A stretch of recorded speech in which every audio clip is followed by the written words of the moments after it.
do it live. Okay. We'll do it live. Drop the mic with Jason Hunt. Okay. So, Rams fan? Oh, I'm a New York transplant, so still and tortured Knicks fan.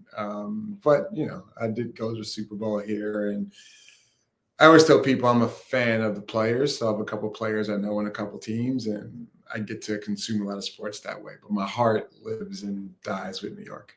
Okay. You said Giants? Giants. Thank you. Thank you for Barkley. I'm an Eagles fan. Appreciate that.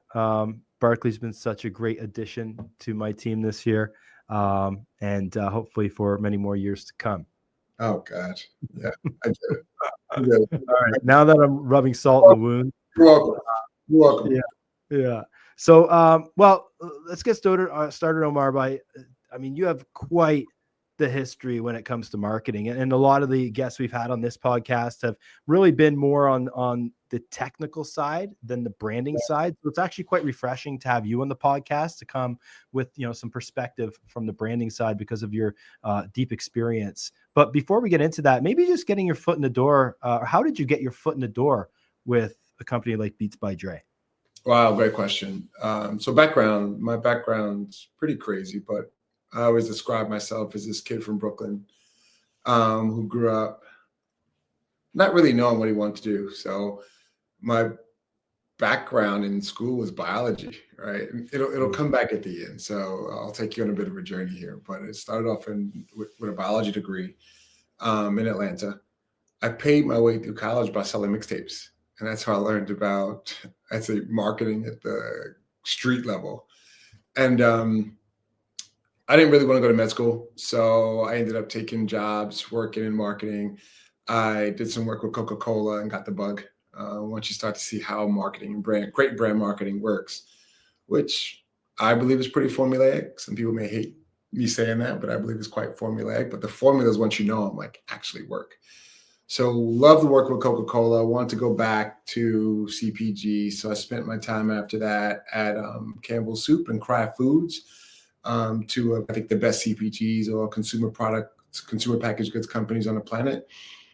That turned into a job at Nike. I spent about 7 years at Nike in global brand management and advertising. So I look at the first chapter. I always go back to hustle, Brooklyn. Then it was learning how to market in a very structured way.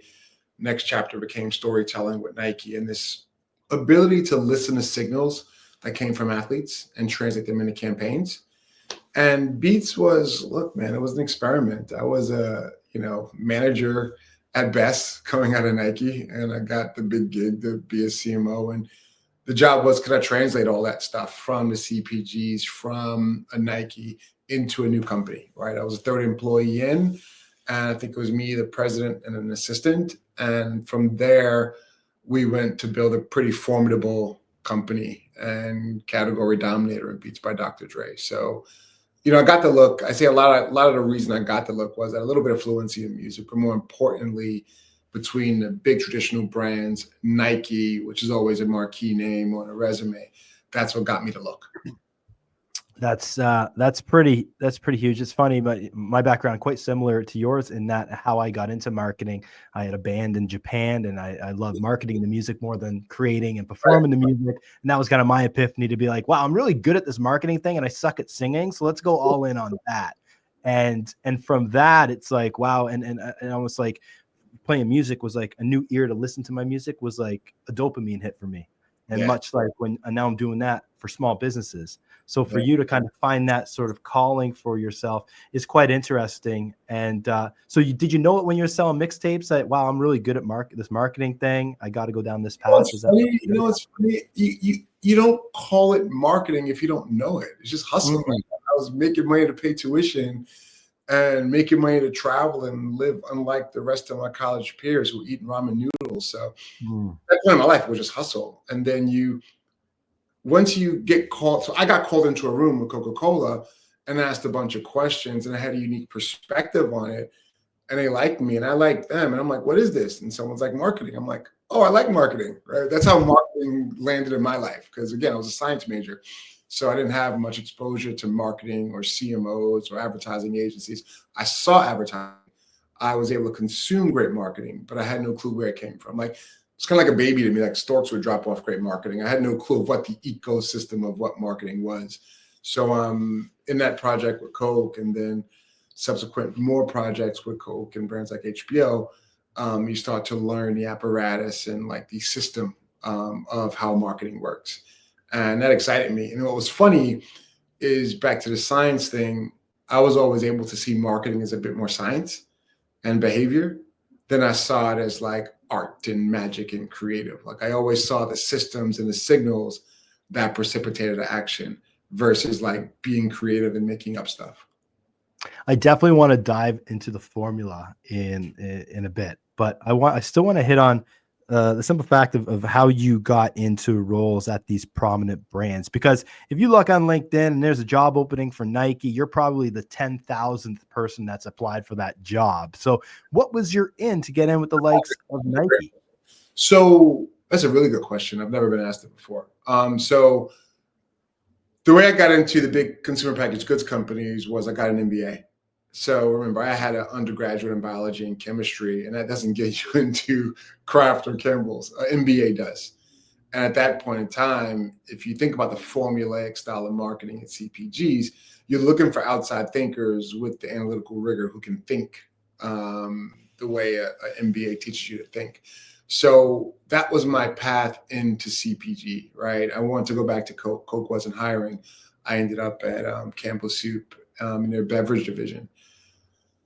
Once you learn that, there is a recruiting circuit. Nike had hit a really interesting challenge in the early 2000s where they had a lot of amazing sports thinking, but what they didn't have were a lot of talent they could move up into the executive ranks from like a traditional MBA perspective. So they targeted MBAs, and they targeted MBAs who had consumer packaged goods backgrounds. So I just happened to be one of them. And to your point, I went into a program called the Marketing Development Program. And it was basically built to bring outsiders into Nike, because prior to that, outsiders struggled to get into Nike and to think like Nike and to operate like Nike. So it was a custom program built. I think I was the second or third person in the program. And that program was built to bring outside thinking in.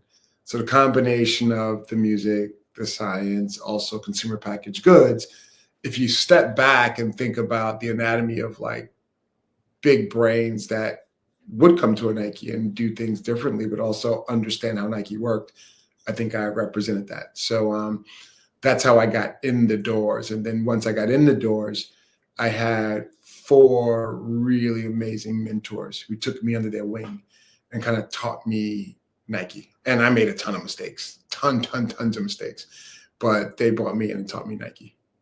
Well, fortunately, you made those mistakes at the corporate level, so you can learn from those experiences when you go to found your own company and do your own thing, right? Because that's an interesting transition as well, from going from big brand to founding your own company, right? So you, much like what you just said, having that perception of not working in the corporate world and then bringing those assets that you have to that corporate world, same works going in the entrepreneurial world, right?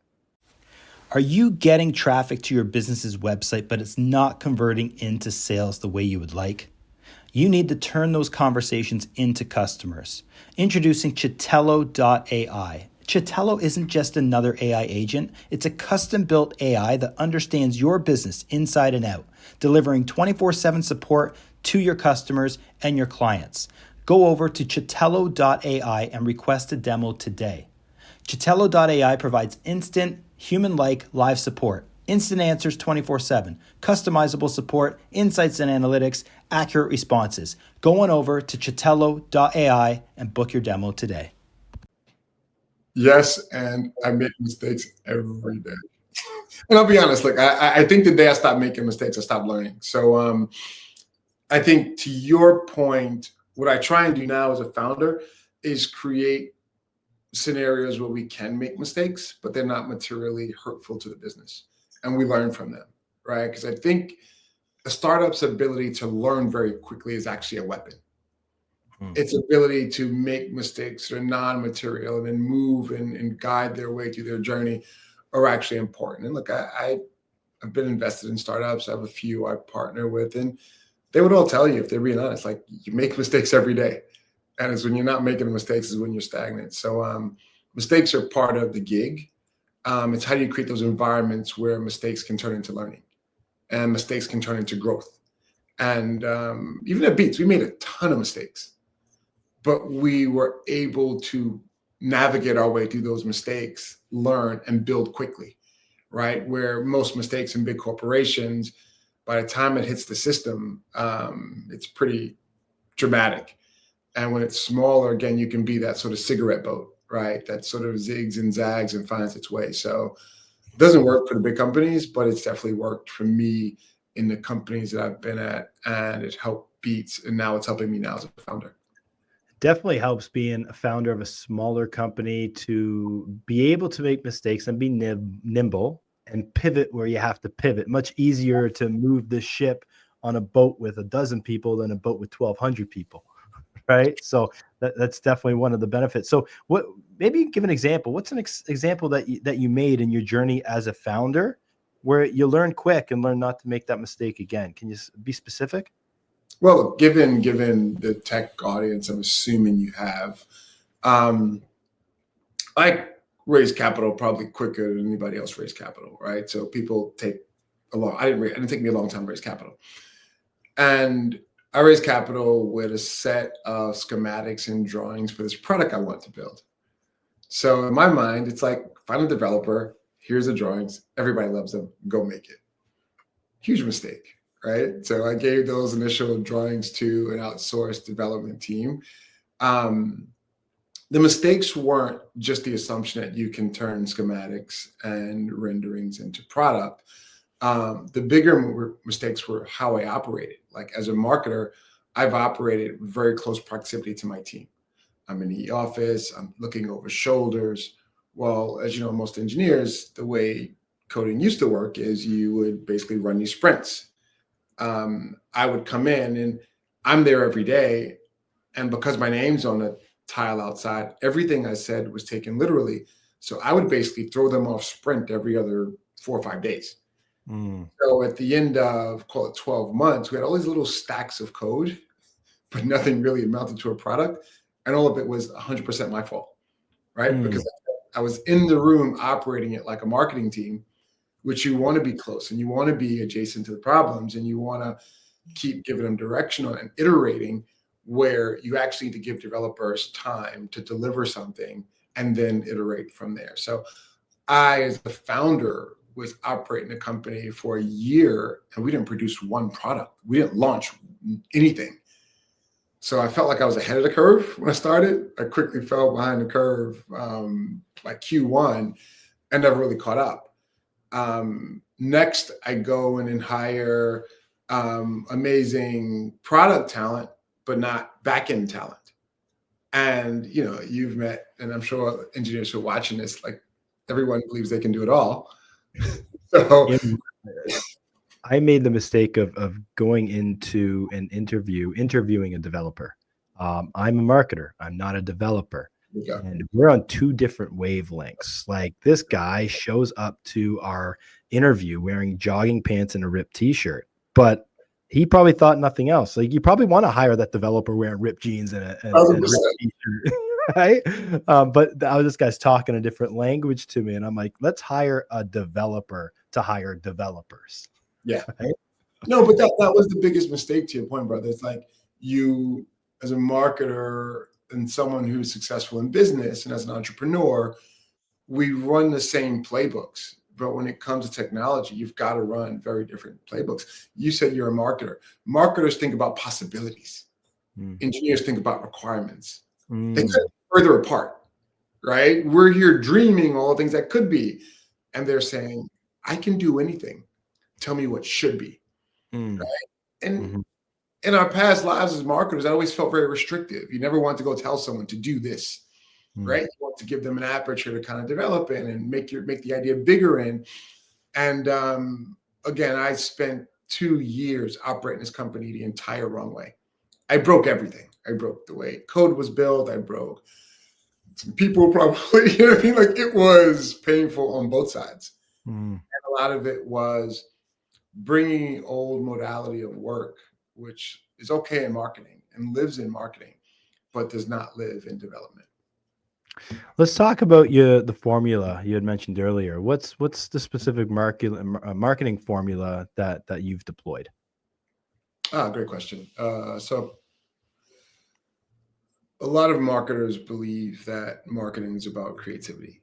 And look, as a nerd and as a scientist, what I'll tell you is the best marketing I've ever and always done has come from what I know about consumers and intelligence and an ability to map consumers, their behavior, trends, product and category realities. Like that's my formula. And then the special sauce in my formula is what are the emotional triggers with that consumer?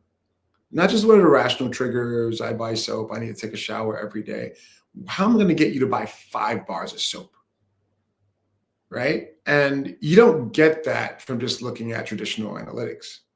So for me, it was always the basics of consumer behavior. Then how are you looking for those emotional cues? And a lot of how I've approached the future is to how do I focus on intelligence around the consumer? Because once I have intelligence and I can tell you what brands you care about, I can tell you what interests you have, I can tell you what your day is like from a behavior perspective. One, I know how to intercept you. Two, I know what other brands you care about. I know how those other brands market. And it starts to paint a really clear picture of how I fit into your life. So a lot of my formula has been how do I fit into your life organically? And to do that, I need more intelligence and I need creativity.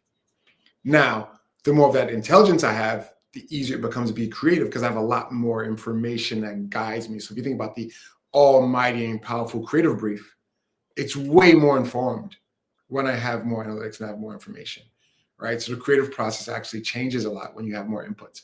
So I've always been obsessed with inputs and intelligence as a part of how I think about the marketing process and formula. So for me, if you said, what's my formula? You give me a product category. The dimensions of that category are always pretty clear, right? And there's not many new categories in the world. Give me the consumer, not race, age. I don't want to care about demographics. Give me behavior. Demographics don't capture you and I on this podcast, our shared interests, our Philly, New York. Like those things create rapport for us. And you don't see that in our demographics, right? You could extrapolate it, but you don't see it. So I'm tending to look at more of those pieces of information. And then lastly, what are the emotional triggers? Like what are things you've responded to? Where are your values at? Are you more conservative? Are you more liberal? These are things that start to precipitate great marketing. What music do you listen to? Right? If I want to sell you something, I can bring a lot of guys, but the moment I get that thing to Saquon Barkley, right? We both pay attention to it. Me because I miss him, you because you love him and he helps you get, right? But that formula is based on me understanding you at a behavioral level, not at a demographic level. So marketing for me has always been about intelligence, and that's always been my formula, right? So to get I guess the recipe for the intelligence, what's your strategy around capturing that intel? Oh, that brings us to the future. So let's figure out when you want to jump into the future, because I'm going to leap right into it now if you want. Right? Don't leap yet. Don't leap yet. Cool. So let's put a pin in that. Pause that one and come back to that one, because that one is essentially what we built. Yeah, let's put a pin in that just for a second, because before we get to that, I want to understand how you leveraged the formula that you speak of now and how it helped Beats by Dre amount to 1.1 billion from 20 million.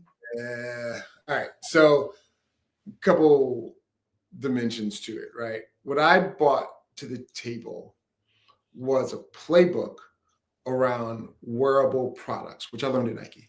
So I brought the structured way of thinking about consumer packaged goods. How do you grow those sales and consumption from North America out to English-speaking countries, out to Europe? Like there's a playbook in how to do that, how to drive global scale of the business. That's a CPG playbook and that obsessive product focus, right? Product iterations, how do you create more product occasions? That is traditional CPG. You think about brands like Clorox, like how many ways can you use bleach? Well, obviously a lot, right? It started off as a big thing in a white jug, and now you have pens and all spray. You have so many things you can do with Clorox. So they're masters at how do I create more occasions with the same product? Coca-Cola, from fountains to liter sizes to the normal can to the small can, right? To ingredients that make their way into CPG, to QSRs, right? That's the same product, same Coca-Cola formula and this liquid that has all these other, right, formats that you buy it in.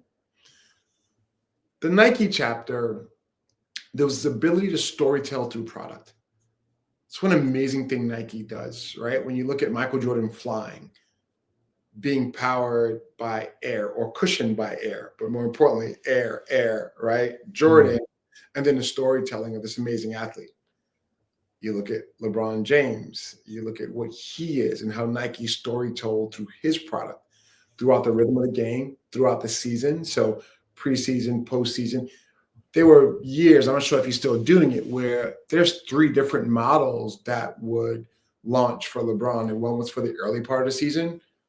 There was something for as you run into the playoffs, and then there was his final shoe. So, I mean, again, the experts at storytelling through the lens of sports and then making products that told that story was a second sort of thing, corpus of knowledge I brought to Beats by Dr. Dre. So when you add those 2 things together, you walk into Best Buy when I first started, you see all these headphones just sitting on a wall on a peg. You pick them up, you have to plug them into your phone. This is when we had wires. Yep. Right? The best thing in headphones when I got there was Bose, where they had a TV with the airplane. And they had the headphones on it, and you took the headphones off and you put them on so that you have the airplane sound. You put the headphones on, the airplane sound went away. You took them off, you heard the airplane sound. Felt like magic, right? And that was noise cancellation. That was Bose. And they were the dominant leader in the category. Everybody else was like a volume player, price point. Now, if you think about the target market for a headphone that you wear on planes, that's $300. The target audience is tiny. And back to the Clorox brand, you go, well, if it works for that kind of noise, it also works for girlfriend noise and boyfriend noise. And I'm getting ready to walk in and do a speech noise, or I'm doing a podcast and someone is in the other room noise. Like there's so many other use cases for that. So you start listening to musicians, and it was too obvious for me as a company founded by Jimmy Iovine and Dr. Dre to go after musicians. We were organically going to do that. And that would happen every day. What I focused on was sports. And this focus on sports gave me a new storytelling opportunity and a new occasion where noise cancellation could be really powerful. How about when fans are calling you, how about when, your fans are calling you the word, or fans from the opposite team are talking about and your girlfriend that just broke up with you, and the fact that you had a 2.7 GPA or 1.7 GPA, like those are all the things that athletes were hearing. So if you think about how many guys fly first class and can afford a pair of $300 headphones versus how many people play sports and want to block out noise, there was a much bigger TAM for me to go and address, right? So when I got to the headphone category, it was $700 million big. When I left the category, it was $10 billion big. That was all us creating more usage occasions for headphones, right? Okay. I love that. I love that that case, a specific avatar that you're targeting, the pain point that you're speaking to. 100% it makes sense. So when you go to hit that specific target of athletes looking to block out external sounds, what's the angle? What are you taking to get in front of that audience? How are you getting in front of them? So look, I mean, if you know sports, you know sports. And that's one of the things that most people don't really get sports, right? So I was not the first guy to think sports and headphones. Every other guy or girl did it the wrong way. So you would get brands, I'll name names. You get Sony. They would send giant boxes of headphones to the locker room. Got it. That's one way to do it, right? And if you do that, you know who gets those headphones? It's the people who clean the towels and everybody, they just pick the headphones up, right? The players don't really. And if there's a millionaire, which most of these guys are millionaires, the last thing you want to do is say, go grab something from the box and take it home. It's the easiest way to devalue your product. What I did, I'd walk into a locker room with one pair of headphones and walk past every player in that locker room and give them to Kobe Bryant. Kobe's like, I deserve these. I'm Kobe Bryant. Every other player is like, I want those. And I'm like, that's Kobe Bryant. Kobe Bryant feels special. Kobe Bryant wears those headphones in the press conference after because they were Laker colors, and he wants to be able to control when the question stopped and started. Okay? So in that same moment, I also created a bunch of demand with every other player in that locker room.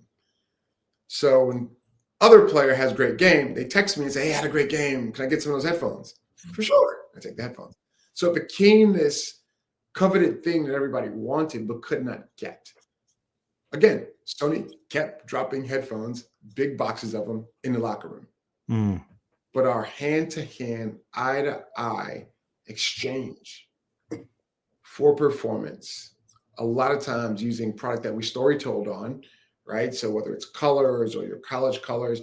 I remember there's a time where I took a quote that a player's grandfather said to him before they died and put that on the headphones. They're much more important than headphones at that point. 100. Right? So but that's all. That's Nike all day. When you look at all the stories that Nike tells on sneakers, the inside, the outside, the tongue, the outsole, the laces, it's the same playbook. There's no difference in the playbook. I just took that playbook and I bought it into headphones. You created scarcity, and you created a micro influencer at the time at a Kobe amongst his peers. That's it. Right. That's it. So that's brilliant. You say micro influencer. I mean, he's wearing them, walking in the tunnel before. So I'll give you another dimension, right? Let's just kind of build on the same example around sports. This is the time where cell phones were starting to get amazing capability to show video. So there's this huge hunger for content. Before that, all the cameras focused on the game. Yeah. It was the game and the post-game press conference. But with this new glut for content, cameras started going into the locker room. They started getting guys when they were training. They started getting guys when they were coming into the arena. I said to my team, let's go be the official pre-game headphone of sports. Because all that new content, I want us to be a fixture in. So we attacked the moment that nobody was monetizing. And the combination of that moment and our style of distribution, right? That hand-to-hand, eye-to-eye, personal touch with a product that was highly personal, that won. Now, once you saw that this worked, this same strategy, was this the biggest needle mover, or did you replicate this strategy amongst other subsectors? We had, I would say, 3 kind of core strategies. I think for sports was a dominant one, right? We had more big sports moments than we had other moments. Now, there's the other fun insight, which is a lot of athletes want to be artists, a lot of artists want to be athletes. There's always that fun back and forth, right? So Dre got me into any locker room that I couldn't get into, right? And then into any recording studio that I couldn't get into on my own. So that was one big part of our playbook. The others were around music videos. We spent a lot of time with our product in music videos. And because we were sitting right next to Interscope Records, that was the most aggressive and amazing record label, making the most and most progressive music videos. We were always there. And we had billions of dollars, a million of impressions that came out of music videos. The last thing that we did is we told stories that other brands were afraid to tell. We signed Colin Kaepernick. We signed Richard Sherman. We signed Cam Newton. And look, I mean, the tape will tell. You could just look backwards, right? Nike had Serena before we did.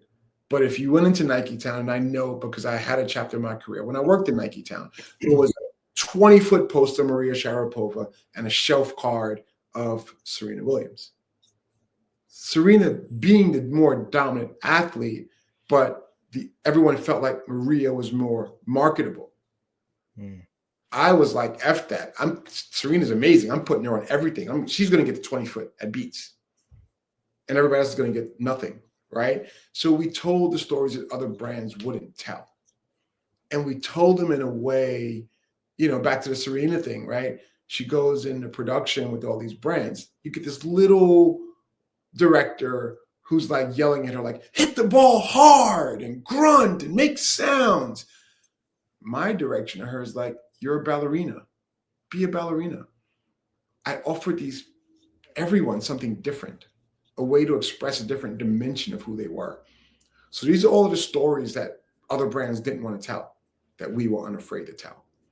And I think the combination of all three is what really elevated the brand. Love that. That's awesome. Now let's hop in our time machine and get into the future. All right. And let's talk a bit, Omar, about what we alluded to earlier on how to dissect that intelligence and how you're leveraging elements of the future to dissect that intelligence. What's Omar doing? Great question. So after Beats, I became a vice president of marketing at Apple. And what I affectionately love Apple for was opening my eyes to the real power of technology and the real power of engineering to scale a thought. And that's where I got the bug around technology, right? Because most guys, you go from CMO to CMO to CMO.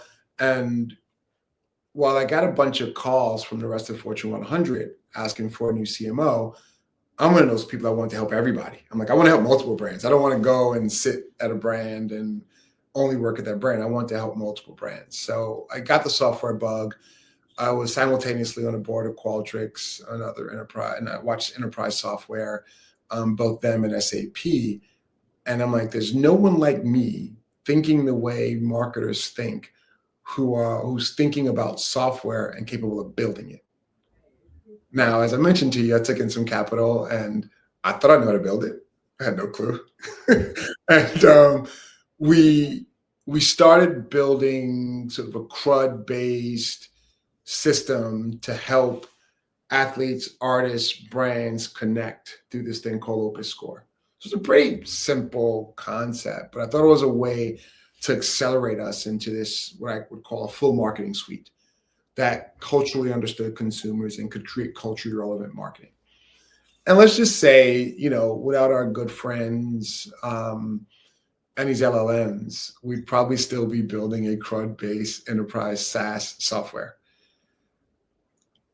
A year ago, I was with a venture capital friend of mine, and I was sharing my challenges in launching product and how much money I burned and code that got nowhere and products that didn't get launched. And one, obviously, I changed my behavior. So I had to change how I worked, number one. Two, I needed to find brains that could help me get this idea.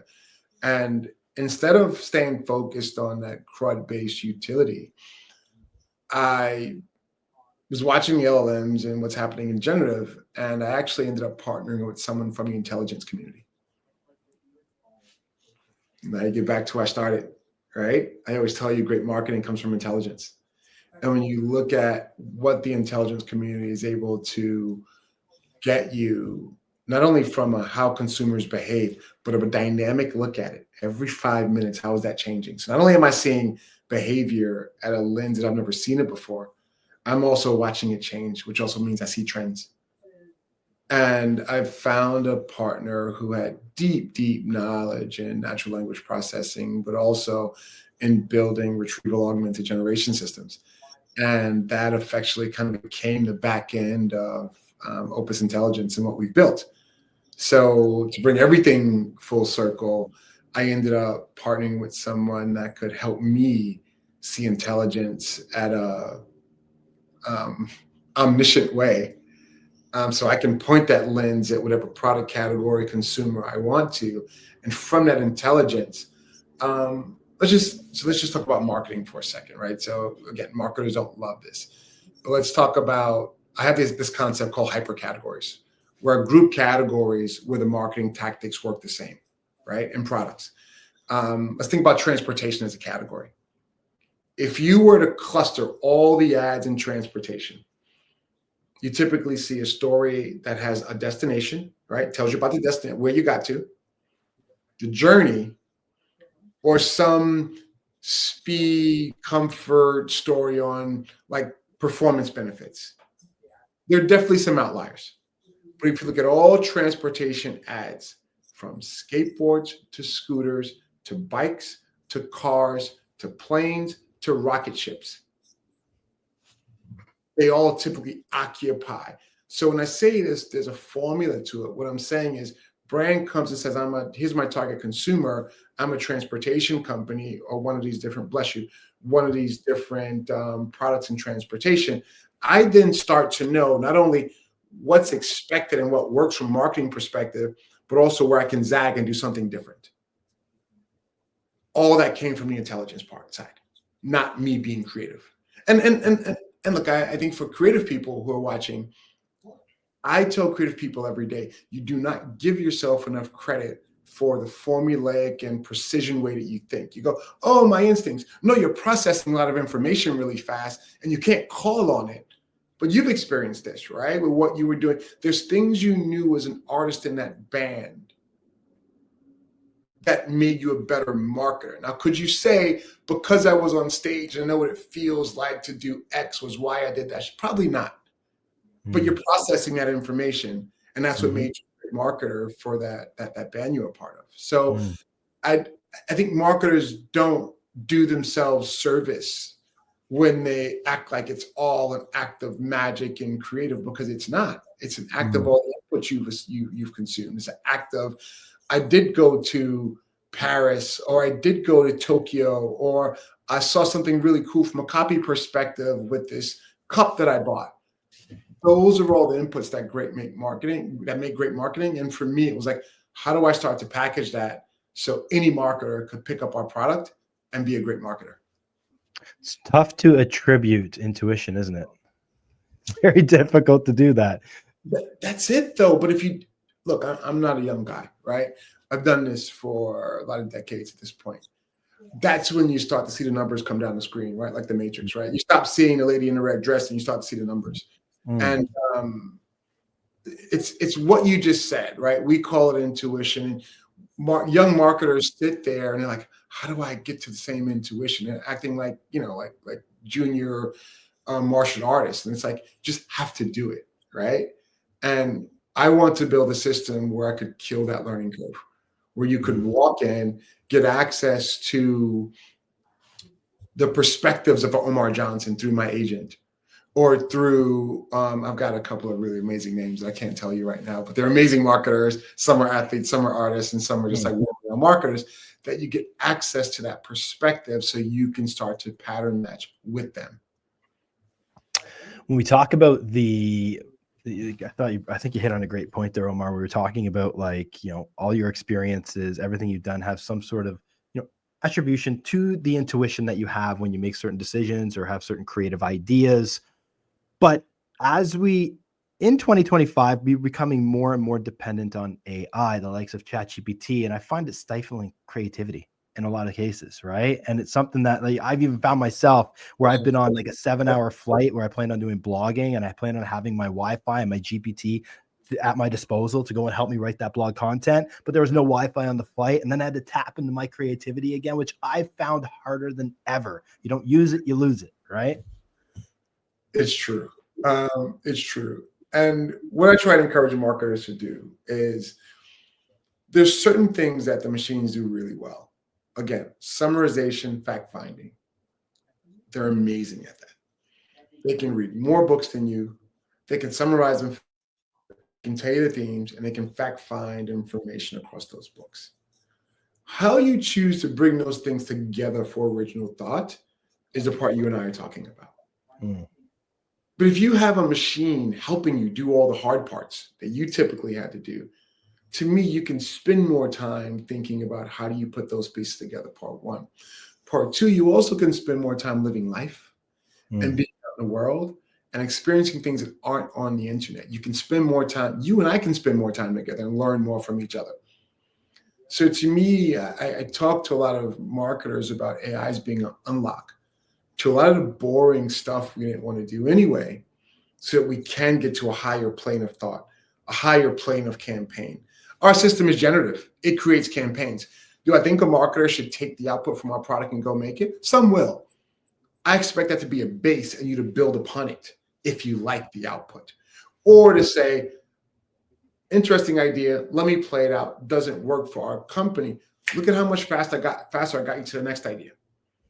So there's a context in how you use AI that I would hope. And look, AI is not always right. There are a lot of issues and bias. There's a ton of problems with the things these machines spit out. So you can't afford to just blindly trust.